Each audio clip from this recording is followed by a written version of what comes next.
Bangabandhu safari পার্কের নাম শুনেননি এমন মানুষ মনে হয় খুব কমই আছেন, আর এটাতে আসেননি এমন মানুষও খুব কম আছেন। তো দূর দূরান্ত থেকে সবাইকেই কম বেশি হচ্ছে স্কুল কলেজ থেকে এখানে নিয়ে আসা হয়, কারণ এটা হচ্ছে অনেক বড় একটা সাফারি পার্ক আর অনেক কিছু দেখার আছে এখানে। তো ছোটোবেলায় আমার স্কুল কলেজ থেকে অনেকবারই এখানে এসেছিল, কিন্তু আমি আসিনি, দুঃখের বিষয়। কারণ তখন ছোট ছিলাম, ফ্যামিলি থেকে অ্যালাউ করতো না, আর আমারও ওই রকম ঘোরাফেরা করতে ভালো লাগতো না, যার কারণে আর আসা হয়নি। তো আজকে হচ্ছে পরিবারকে নিয়ে চলে আসলাম বঙ্গবন্ধু সাফারি পার্কে।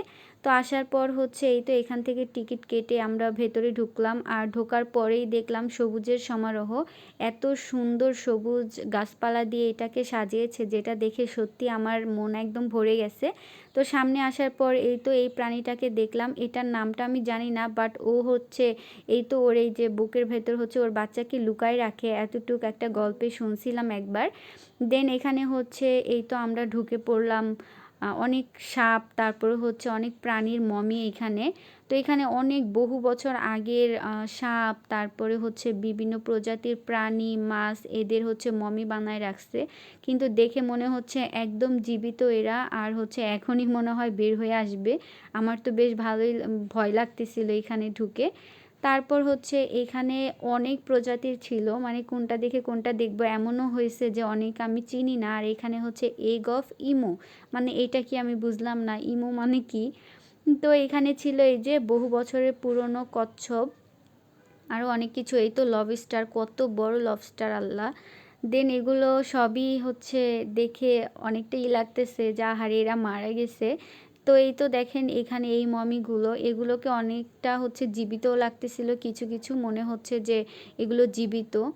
তো এই তো এগুলো হচ্ছে একদম রিয়েল প্রাণী, এখানে কোনো হচ্ছে প্লাস্টিক বা কাঠ এগুলো ইউজ করা হয়নি। তো এই যে একটা হচ্ছে চিতাবাঘ। তো এগুলা দেখে খুব ভালো লাগতেছিল, আর বাচ্চারা কিন্তু অনেক এনজয় করে এইসব জিনিসগুলো দেখলে, যার কারণে হচ্ছে আমার খুব ভালো লাগে। আর এই তো টাইগার এটা দেখে তো আমি খুব ভয় পেয়ে গেছি, মনে হচ্ছে এখনই ধরতে আসবে আমাকে। তারপর এখানে এই তো অনেক প্রজাতির প্রাণী ছিল, আর এটা মনে হয় চিল, তাই না? কত বড়! আর টিয়া পাখিও ছিল, টিয়া পাখিগুলো দেখে আমার অনেক মায়া লাগতেছিল, কারণ আমি টিয়া পাখি খুব ভালোবাসি, আমারও একটা ছিল। এখানে বক ছিল, অনেক প্রকার প্রাণী ছিল যেগুলো দেখে ভালো লাগতেছিল। আর এখানে নিচে এটা কি বুঝলাম না। দেন তোতা পাখি ছিল, বড় বড় অনেক টাইপ পাখি ছিল। দেন চলে আসলাম হচ্ছে প্রজাপতি কর্নারে। তো দেখি এটার ভেতর গিয়ে, আর প্রজাপতি দেখতে তো এত ভালো লাগে আমার কাছে, এত কালারফুল থাকে। দেন এই তো এখানে হচ্ছে অনেক ভ্যারাইটিস প্রজাপতি ছিল। প্রজাপতির ভেতরে কিন্তু প্রাকৃতিক যত কালার আছে এদের ভেতর থেকেই কিন্তু এগুলো বের হয়। যারা ফ্যাশন ডিজাইনিং আছেন তারা হচ্ছে অবশ্যই জানবেন, কারণ ওনারা হচ্ছে এই টাইপের জিনিস থেকেই কালারফুল কালারফুল জিনিস বের করেন। তো তারপর চলে যাচ্ছি সুন্দর একটি জায়গায়। এখানে আসার পর আমার মনে হচ্ছে আমি বান্দরবন বা কোনো হচ্ছে পাহাড়ের নিচে আছি, আর এটার সাউন্ডটা জাস্ট শোনেন একবার, কত সুন্দর।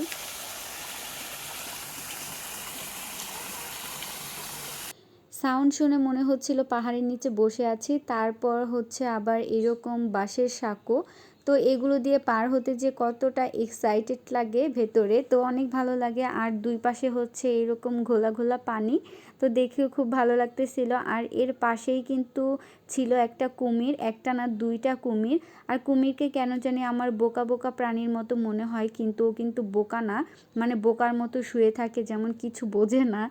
তো আমরা এখন এই সাইডে আসছি, এখন হচ্ছে আমরা এখান থেকে বাসে উঠব, আর বাসে করে হচ্ছে সাফারি পার্কটা পুরোটা ঘুরবো। আর যেই প্রাণীগুলোকে ওনারা হচ্ছে ছেড়ে রাখে, বড় বড় প্রাণী, ওগুলোকে আমরা দেখব।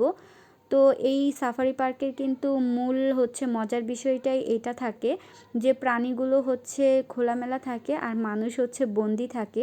তো এই জিনিসটা আমার কাছে বেশ ভালো লাগছে। আর এই তো এখানে সবাই হচ্ছে টিকিট দেখায়, এখন বাসের ভেতর উঠবে। তো আমরাও বাসের ভেতর এখন উঠে পড়ব, আর ওঠার পর দেখব সব কিছু। তো বাসে উঠলাম, আর হচ্ছে এই তো উনি এখন আমাদের সবাইকে কিছু হচ্ছে সতর্কবাণী বলে দিচ্ছেন। তো শুনি উনি আমাদের সবাই শুনেন মনোযোগ দিয়ে। আপনারা কেউ গ্লাসে হাত দেবেন না, গ্লাস করবেন না। মোবাইলের ফ্ল্যাশ লাইট অফ করে ছবি উঠাবেন সবাই। যেখানে প্রাণী আছে সেখানে দাঁড়াবো এবং বলে দিব। গাড়ির ভিতরে কোনো ময়লা ফেলানো যাবে না, সিটের ভিতরে দাঁড়ানো যাবে না, হইহুল্লা করা যাবে না। ধন্যবাদ সবাইকে। তো শুনতেই তো পেলেন উনি আমাদেরকে কিছু সতর্কবাণী বলে দিলেন। তো এখন হচ্ছে আমরা যাব, আর বাচ্চাদের যে কি এক্সাইটমেন্ট, মানে এটা যদি আমি দেখাইতে পারতাম, ওরা যে এত খুশি। আর ওদের ভেতরেও যখন বলতেছিল না যে এখন হয়তো টাইগার আসতে পারে এরকম কিছু, তো তখন না ওরা একদম মনোযোগ দিয়ে এটা দেখতেছিল। তো এই বিষয়গুলো কিন্তু অনেক ভালো। আর প্যারেন্টসদের অবশ্যই উচিত যে হচ্ছে বাচ্চাদেরকে নিয়ে এরকম জায়গায় আসা, কারণ এখন হচ্ছে সবাই আমরা ফোনের দিকে বেশি ঝুঁকে পড়ছি, আমাদের বাচ্চারাও ফোনের দিকে অনেক বেশি ঝুঁকে পড়ছে। তো তার জন্য হচ্ছে ওদেরকে একটু এরকম ন্যাচারাল জিনিসপত্রের সাথে হচ্ছে পরিচয় করাই দিলে ওরা অনেক বেশি মজা পাবে, অনেক কিছু হচ্ছে নিজেরা চোখের সামনে দেখতে পারবে, যে জিনিসটা ওদের মস্তিষ্কের জন্য অনেক বেশি ভালো হবে। তো প্রতিটা বাচ্চাই কিন্তু এখানে অনেক বেশি এক্সাইটমেন্ট নিয়ে দেখছিল যে আসলে কোন প্রাণীটা এখন দেখা যায়। আবার যখনই কিছু দেখছিল ওরা বলতেছিল যে এই তো এটা ওই প্রাণী ওই প্রাণী। তো এইগুলো দেখে কিন্তু খুব ভালো লাগতেছিল আমার কাছে। আর গাড়িতে যিনি আছেন উনি কিছুক্ষণ পর পরই হচ্ছে যেই প্রাণীটা সামনে আসছে বা কোনো এরিয়ার সাথে আমরা যাচ্ছিলাম, আর উনি আমাদেরকে দেখাচ্ছিল, যেমন ওই যে ওইখানে একটা বানর ছিল, তো হচ্ছে এরকমই করতেছিল, দুষ্টামি করতেছিল। বানরের তো কাজই এটা, দুষ্টামি করা। দেন এই আশেপাশে মানে এইখানে তো সব প্রাণী হচ্ছে সারা থাকে, তো উনি হচ্ছে সব কিছুর সাথে আস্তে আস্তে পরিচয় করাই দিচ্ছিল। তো আজকের ভিডিওটা এই পর্যন্তই। তো আমার হচ্ছে পার্ট 2 আসবে খুব শীঘ্রই। তো আপনারা সবাই আমার পাশে থাকবেন, ভিডিওটা কেমন লাগলো অবশ্যই জানাবেন, আর পার্ট 2 অবশ্যই দেখবেন। আল্লাহ হাফেজ।